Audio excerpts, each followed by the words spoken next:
Welcome to the XP Billionaires podcast. So today is a special event day because Irene has been given the special host buff and has a very fun episode planned for you today. Fortunately, we've managed to avoid giving Rayfe a silence debuff so he can actually participate. You didn't give me a food buff, though. I'm hungry. Let me out. Let me out. Someone save me. Sky, could you, toss him, a sandwich or something? The bars to his cage are big enough. There, have a sandwich. Nom. Okay. Well, as you've heard, those are my two wonderful co-hosts, Sky Knight and Rayfe the Grim. How y'all doing today? Not as hungry now, so good. Yeah, I guess I'm good. That's great. So today we thought we'd talk about a topic that is very specific, a topic so small you would scarcely believe we could spend a full episode on it, but somehow I'm sure we'll manage. Status effects. Now, these are, staples in pretty much every RPG. Hell, most games in general at least have one or two. Be they, more action-oriented games like Bayonetta, or, your serious big RPGs like the Final Fantasies, the Suikodens, the Fire Emblems, everything, right? And it just seems that the list of status effects and buffs and debuffs just keeps on getting longer.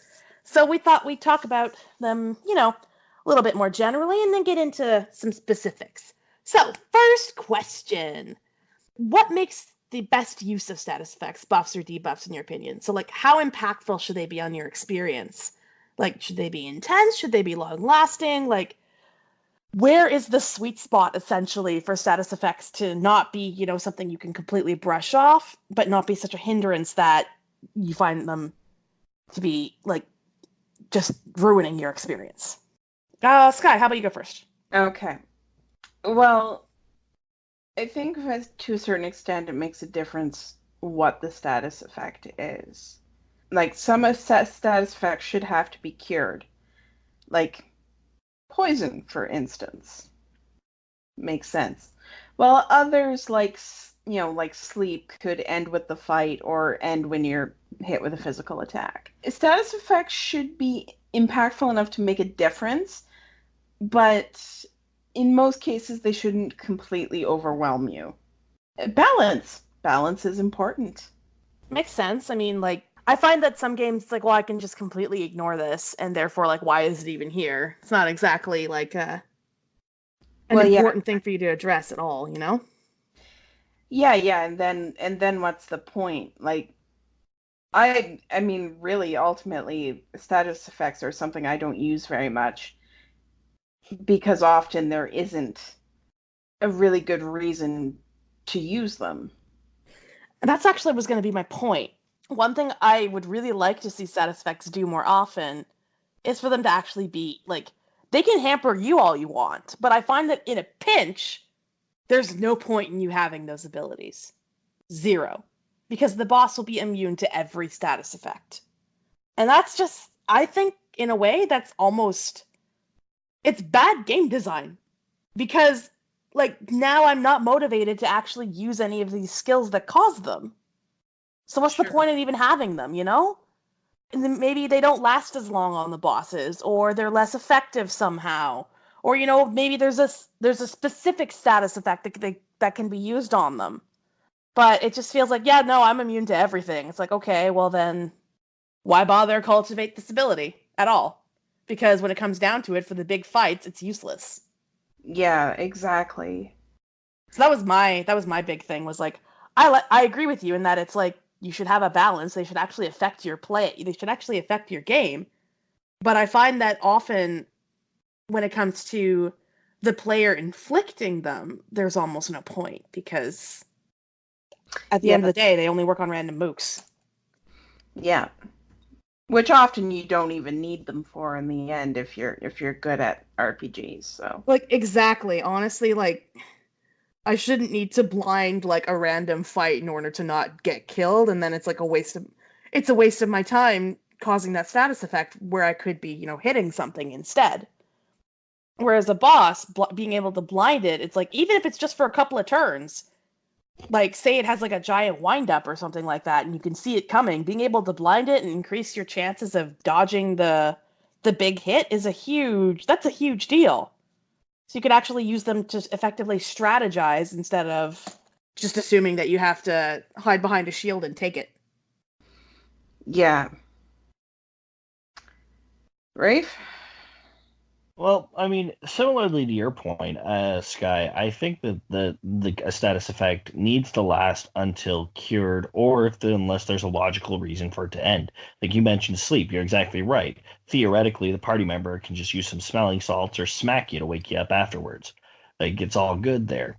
I, but I'm noticing that in a lot of RPGs lately, we're starting to see situations where you get a full cure of any status ailments you have after a fight. That's at that point, that's when it starts holding significantly little weight to its necessity.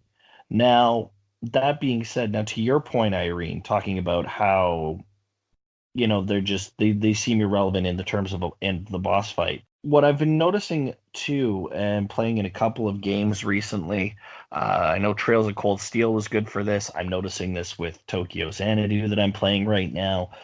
What's happening is we're getting these effects added into weapons more often, or into an equipable slot that allows you to cause a status effect with your attack.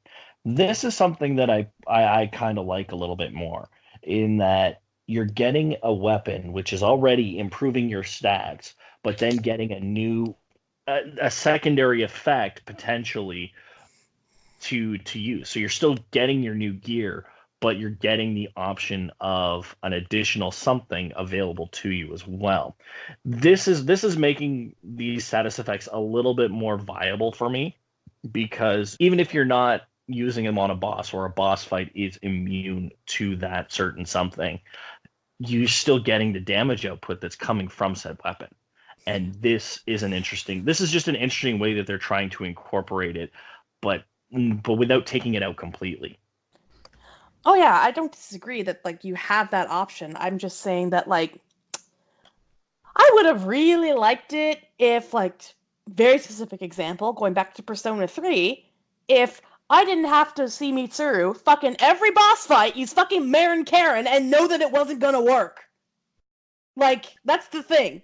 Either make it so it works, or make it so that I don't need to worry about, like, I don't need to, like, it doesn't get in the way, essentially.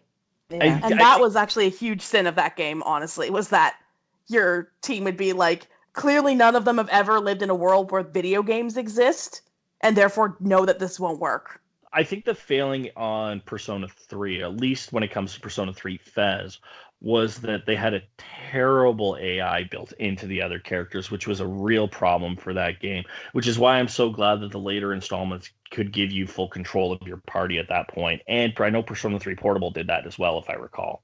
Oh Yes. yeah, it did. I'm Like just saying that like you have these abilities, and it's like they're a waste if you don't use them, and you're never going to use them when they matter. Oh, absolutely. But like that wasn't the only example of that kind of idiocy happening because of the AI.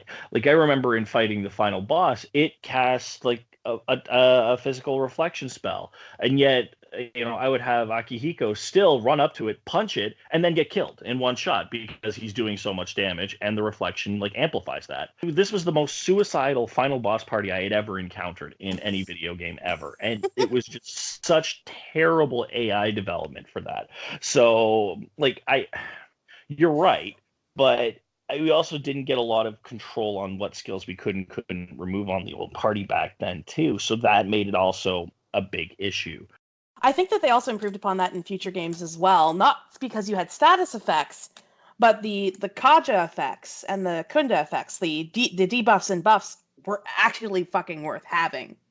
Yes. Whereas in 3 it was like, yeah, whatever. Like they help, but like not as much as I would have liked. They were much more dramatic in Persona 4 and Persona 5. So it's like, okay, actually taking a turn to apply this effect is worthwhile.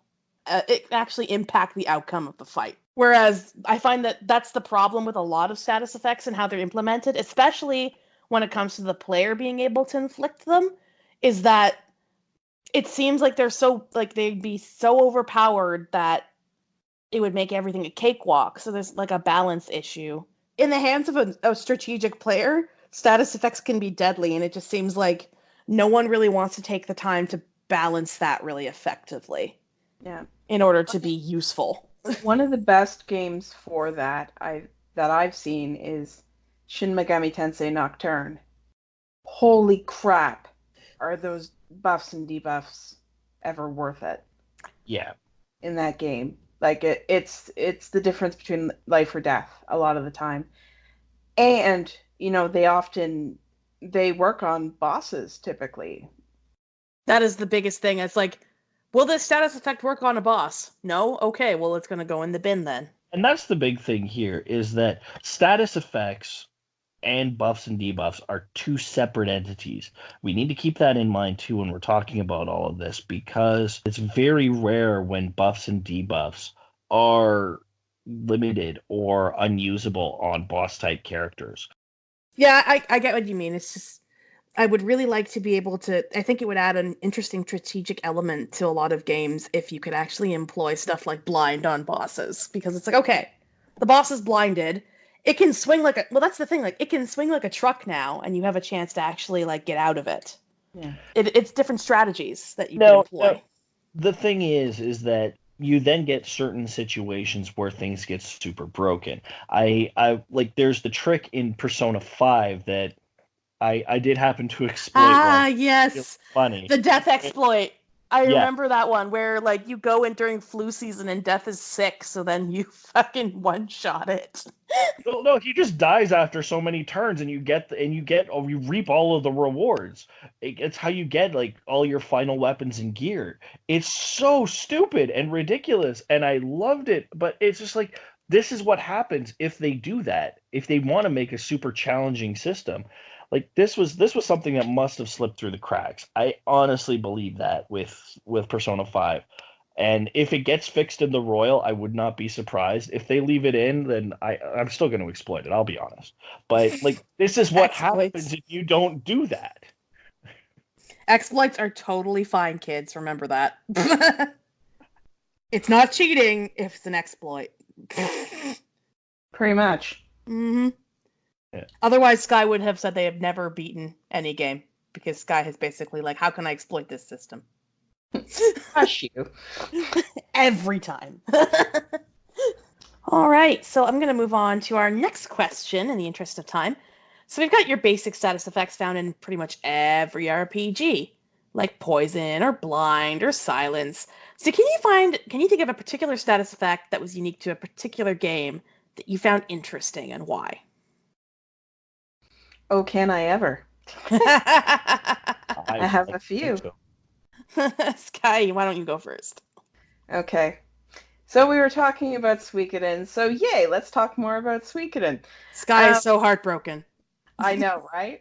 Right. So one of my favorites is Balloon. Basically, Balloon's status is when an enemy, your characters can't seem to do it themselves, but some of the enemies can. They will give you a balloon with one of their attacks. Oh, how nice of them. I Yes. like balloons. It's very nice until you get 3 of them. If you get 3 of them, there's liftoff, and they are carried away. It's an up scenario. What? What are these balloons full of? I'm so confused. It's so silly. Like super helium? These are adult people. It's Rune Helium. Rune Helium. The and it lasts after a fight. And of course, the cure item for this is a needle. You can literally buy needles in the shop. I feel like those shouldn't be consumable. Like, come on. You can use the same pin over and over again. It Right. doesn't go out of style. Right? It's not like a dose of antidote. It's just like, okay. And also, like, I'm just going to point out that most of your characters have sharp things on them, like swords and spears. This may be why Balloon wasn't in every game, but I was amused by it. they have another status ailment that operates like blind would in most games, but it's way funnier. Instead of the usual thing where, they're wearing dark sunglasses or they have like a black cloud around their head or something like that, it's literally the character getting a bucket on their head. I kind of remember that actually and being really confused. Yeah, I was like, what is that? Why? I can't tell what the problem is. yeah, It, it's basically like blind. It reduces accuracy because they literally have a bucket on their head. I know, but like the way they telegraphed that was so confusing to me the first time I played through. I was like, what's going on? I'll give them points for inventiveness because I think it's hilarious. Oh, I think it's very inventive and creative. I'm just saying that, like, first time playing through that series, having played a lot of RPGs before, I was super confused. Mhm. The other thing I wanted to mention was the ring effects from the Shadowheart series. Because the attacks are done with the Judgment Ring, where there's a needle going around a circle where you have to hit the button at the lit up areas, you have status ailments that actually affect how the ring works, such as it speeds up the ring so the needle goes around faster, or it reverses the direction of the ring so it starts going backwards, or it makes the ring really small on the screen so it's harder to see when you need to hit the button. Wasn't there one that made the ring invisible? There's one that does that, and I remember because you broke the game by yeah, like make there's a status effect like this item makes the ring invisible, but it also like triples their attack power, and you just made her like sweet spot like pretty much the whole fucking ring, so it didn't matter. yeah, it was Ferrando I did that with. That was the whole story's in one of the early episodes, I think. But there's all sorts of status effects that affect the ring. Some of which you can put on yourself, some of which are inflicted upon you. It's kind of neat because it adds a little bit of challenge in a different way than it would in most games. Like I love it when I get the little ring and I'm just like, okay, time to squint. See if I can still hit those areas in time, to still get off the attack. Some of them though, like the super speedy ring, are really hard to manage. So you want to cure those right away. Cool. Rafe, how about you? All right, so I have two status effects that come from the same game series that typically go hand in hand with one another, and I think they are actually quite fantastic. And they come from the Shin Megami Tensei Digital Devil Saga games. And I know you've all played them, so you know exactly what I'm talking about. Hungry status and stomach ache status. So not only were these unique to the games themselves, but they were basically built into the plot of the game, which I think is really fantastic. It was an excellent way to incorporate what was going on in these games. So in order to build your skills through this game, you needed AP, and the AP was only accessible by devouring your enemies. Similar to catching a Pokemon, you needed to weaken that enemy first, and the actual damage you would take would eventually change color. Once it hit the red, if you haven't killed that person, it means you're close to a killing blow, so you would use a Devour skill. At that point, you would then soak up some AP to use to buy more skills and get stronger. Now, if you don't do this regularly, characters go into hunger status, which basically reduces all of their stats. It makes them generally weaker. They're literally starving. But on the flip side, if you're devouring too much, you get the stomach ache status. What that means is that until you're cured of stomach ache, you can't earn any more AP. So it's a huge disadvantage post battle. It was about finding that balance in the game, but it was such a unique set of status effects. Like I'm saying, it hit home the severity of the changes that happened to all these people in the junkyard, and I thought it was a really, really clever way to illustrate that. Yeah, I remember that pretty keenly actually. And later on in the game, that stomachache status starts to get really shitty because eventually you get skills where if some like you share a portion of your devoured AP with the rest of the party, and that portion just keeps getting bigger and bigger and bigger. So not only can they not devour more to get AP, but I think they miss out on that as well. Correct. Now, that being said, I don't remember if every character could get this, but there was eventually a skill you could earn called Iron Stomach, which basically meant you no longer could get a stomach ache. But it was a much later on skill, so you had to go through a lot of stomach aches before you could get to that cure, to that perma cure. So you were eventually able to get rid of it, but it was not a it was not a permanent fix. Also, I believe Digital Devil Saga had limited skill slots. So you couldn't necessarily have it equipped all the time. It wasn't like a passive bonus that was just on. That is absolutely correct. I'd completely forgotten about that. Yeah, so if you wanted to have like all of your top tier attack skills and defense skills equipped, likely you probably wouldn't have room for Iron Stomach. Because I don't know about you guys, but the build I went with was like top tier attack and defense, some heals, and that thing that shared the AP. Well, that's the thing. Like, what you could do in that scenario is give one person the iron stomach, have him doing the hunts, which shared the AP, and that would be how you'd grind the AP for everyone else. Yeah, but it So, wasn't 100% share even at the higher levels. It was like true. I think it topped out at like 50 or 75. Yeah, true. But So at you'd have least to it was a rotate. method. It was still a method for you to do it. Yeah, I played the shit out of those games. I loved them. I thought they were fantastic. I hated The the ending of the second one, but let's not get into that. uh, Fair enough. But yeah, those are my choices. I guess we got you left. So Yeah, there's me left. So I've been thinking a lot about this lately, and I've been playing a lot of Final Fantasy 12, which is where this is coming from, essentially. And you have your basic status effects in Final Fantasy 12, like poison and all that fun shit. But then they seem to add like a whole bunch of others that almost act like combination status effects, which I thought was very interesting. So, like, just for clarity's sake, you only have one accessory slot in Final Fantasy 12, right? Which means, and most accessories guard against one status effect. So there were two that really bothered me. There was your standard silence, which, you can't cast magic, okay. But then you also had disable. And disable, I think, was the worst status effect I've ever encountered. Because you can't attack, you can't use magic, and you can't use items. You are basically dead. You can do literally nothing. Except you're taking up a party slot, and you can just get hit in the face. you can run away. You could. That was it. Those were your only options, was to run. So my biggest issue was I could only guard against silence or disable with my mages. And yet, I could be screwed by either of these things.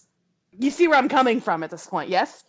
Yes. And there were some bosses that had spells like Disable Ga, which affected the whole party. And you could easily Yeesh. run into a situation where basically you're standing there, and you have no choice but to let the boss pound on you, and that's it. You'd basically like try and switch out members, but if they're being targeted actively, they can't be switched out, so it could get really messy really quickly. You also had stuff like immobilize, which in Final Fantasy 12 it was actually important for you to be able to remove. And this was sort of like stop, except you weren't stopped, but if the enemies drifted too far away and you were a melee character, well, you can't hit them.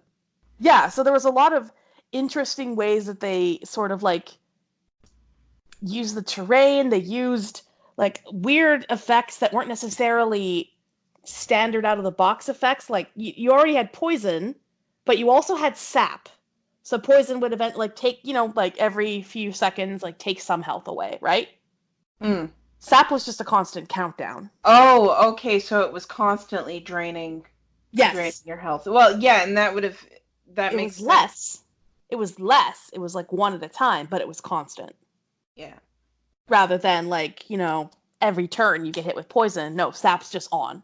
It makes sense given the more live actiony combat in that game. But they still had poison, is my point. Yeah. So like they had this whole other suite of status effects to deal with the fact that they suddenly didn't have like two lines and people running at each other, right? Mm. And with the gambits and you being able to only control one character at a time, they could be quite difficult to manage if you weren't careful. And like you could set up gambits to like if somebody gets this, then use this item. But like, I can't. There's so many status effects. I literally cannot account for all of them with a complete set of gambits, or I'd have literally nothing else. Somebody would just basically never be able to attack. All they'd have is like items to restore. Right. Fortunately, some restoratives did cure multiple statuses. Thank God. But like, they had quite a few that were new from other Final Fantasies, and in the case of things like disable, I thought, okay, that's a little much. It's a little overpowered. Maybe dial it back a bit, because like, it didn't even wear off quickly. It was a long status effect. Ugh. Oh, and by the way, you had to learn how to use a remedy. Like, remedies didn't automatically remove all debuffs. You had to take licenses to increase the number of statuses that the remedies would cure. Oh, that's kind of annoying. Yep. See, like remedy 1, it's like cures poison, sleep, and something else. Remedy 2, it also cures silence and blind. So like, it just keeps adding to the list of stuff it cures. Right. I'm getting close to like mid to late game. I still don't have a remedy that cures everything. So Malboros suck in that game. Fucking bad breath. Anyway, last question, and this should be fairly simple and straightforward, but I wanted to talk about your favorite buff or debuff, either used on you or against you. Sky? Well, me, I tend to play fairly aggressively, so I'm a big fan of raw attack power bonuses, or, magic power bonuses if it's a mage or something. I like those an awful lot. I also like anything that will make an enemy miss a turn. Any sort of knockdown effect or anything like that. That stuff's always nice. No, it's not your turn, Mr. Bad Guy. Now sit down. I have a special fondness for games that allow you to manipulate turn order, so yeah. See the Persona games. Pretty In much. a lot of cases. It's a good battle system. I like it. Rayfe, what about you? I'm all for the reflective spells. So Tetrakarn, Makarakarn, Reflect in the Final Fantasy games. I could never get those to work for me. You got to find a way. Like there's some games where you can get like an innate starting that where your first physical or your first magical attack will reflect back on you. There are games like that do that. I love having setups like that. But honestly, as long as the Tetrakarn or Makarakarn spells will hit the entire party and not just one person, then they're worth using. Absolutely. So I actually decided once there was a boss that was like hurling magic at me. I'm like, I'll cast Reflect on everybody. Huge mistake. Because then any cure spells I tried to throw also just got reflected back at the boss, and that's always my problem. Yes, you have to understand that those are there and that you don't want to do that. So you want to be able to use. You have to know when to use them. Basically. Yeah, it was 12, right, though, so I already had Gambit set up to automatically heal people with spells. So, like, ugh. Also, I always found that it's like, yay, I've cast Reflect on the entire party, and yet this AoE spell still got through. What the fuck, game? That's not fair. Reflect works perfectly on the enemies. It never works well on me. So, I guess I'm last. So I will say my favorite status effect is an obscure one that I've never really seen anywhere else. And it's from Wild Arms 3, and it's Valiant. It's a buff that you can put on your party members. You put it on Clive. Because he's slow, and he has a lot of HP. And the reason you want this to happen is because it lasts a few turns, but hear me out. You put it on Clive, and it's a relatively low numbers game. Like, most of your attacks won't do over 1,000 damage. Like, that's a lot. 1,000 damage in that game is a lot of damage. And what Valiant does is it adds the raw difference between your current HP and your max HP to your attacks. All of them. So what I would do is I would let Clive's HP dip. You know, not dangerously low, but like down to about a quarter. Just in general. And while this buff was on him. and I'd save up all of his force points. And then when his HP was low, I'd get him to use Gatling, which is a move where you fire multiple rounds at the opponent in one turn. So he would basically empty his gun. So it would be like 1,500 damage, 1,500 damage, 1,500 damage. It was fucking disgusting. And I loved it. That was how you played that game. You get someone speedy to put Valiant on Clive, and then you would just use him as a fucking cannon. Which he already was anyway. He was a sniper, so he had like this whole like one shot, one kill thing going. But it just meant that, he hit like a ton of bricks. And because he had the most consistent damage out of pretty much all of the characters, like, you had two characters that had basically machine guns, but it was inconsistent how many times they would actually hit the enemy because automatic weapons. Right. Whereas he always hit once, like a truck. So, yeah, Valiant would definitely go on Clive. Sometimes it would go on Gallows, but Clive. I really liked him. He was a great character. It's like mousy little sniper nerd. Excellent. Anyway, and I think that's it for today in our discussion on status effects. A micro topic I'm sure none of you thought could actually go this long. And I hope none of you are having regrets by sticking around and listening to us rant. So, let's go around the table, see if anyone wants to talk about where people can find us. Sky, where can people find you? I'm at SkyKnightXP on Twitter and Twitch, skyknight.xp on Instagram, and I stream on Tuesday nights, 7 p.m. Eastern Standard Time. Cool. And Rayfe, if people want the status effect of entertained, where can they find you? Oh, they can find it on Twitter at Billionaires XP, or you can find it on Instagram at Rayfe, or you can check out my streams, which are Wednesday nights, 7 p.m. Eastern, at Rayfe as well. Cool.